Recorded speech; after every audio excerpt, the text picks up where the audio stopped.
NIA प्रमुख सदानंद दाते आज स्वतः पहलगाममध्ये जाऊन पाहणी करणार। एनआयए कडून पहलगाम हल्ल्याचा तपास सुरू आहे। पथक आज पुन्हा बेसरन खोऱ्यात जाणार।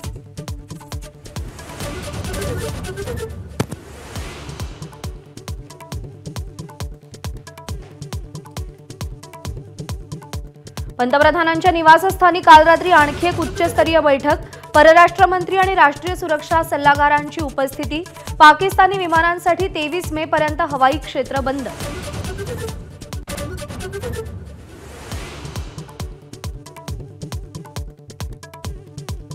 भारताच्या आक्रमक पवित्र्यानंतर पाकिस्तानात घबराट। आयएसआय प्रमुख मोहम्मद असीम मलिक यांच्याकडे राष्ट्रीय सुरक्षा सल्लागार पद।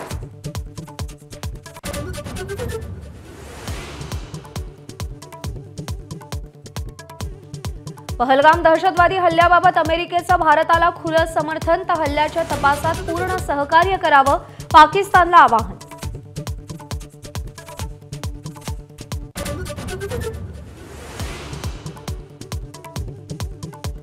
केंद्र सरकारचा मोठा निर्णय। स्वातंत्र्यानंतर देशात पहिल्यांदाच जातनिहाय जनगणना होणार। माहिती आणि प्रसारण मंत्री अश्विनी वैष्णव यांची घोषणा।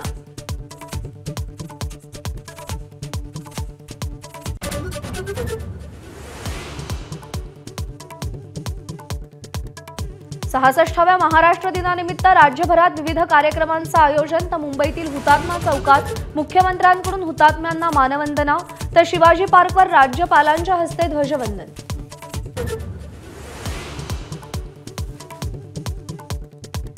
सरकारच्या 100 दिवसांच्या कामांचा निकाल जाहीर। आदिती तटकरेंचा महिला आणि बालविकास विभाग 80% गुणांसह सर्वोत्तम। तर मुख्यमंत्री आणि उपमुख्यमंत्र्यांकडे असलेल्या 3 खाती नापास।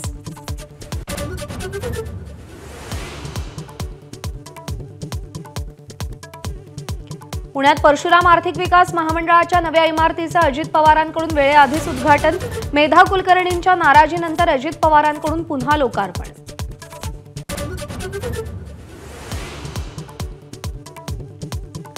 पंधरा दिवसांची नोटीस दिल्याशिवाय पाडकाम करू नये। सुप्रीम कोर्टाच्या आदेशानंतर राज्य सरकारचे जिल्हाधिकारी आणि स्थानिक स्वराज्य संस्थांना निर्देश।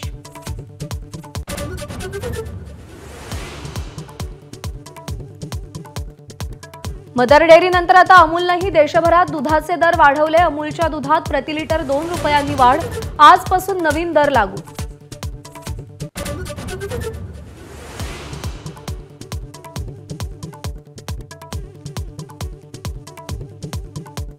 मुंबईमध्ये आज अक्षय तृतीयेनिमित्त 1,500 घरांची खरेदी विक्री।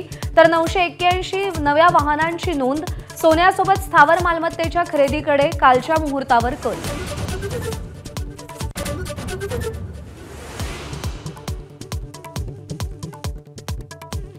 श्रेयस अय्यरची तुफानी खेळी आणि चहलच्या हॅट्रिकच्या जोरावर पंजाबचा चेन्नईवर 2 विकेट्सनं शानदार विजय। प्लेऑफच्या शर्यतीतून सीएसके बाद। एबीपी माझा, उघडा डोळे बघा नीट।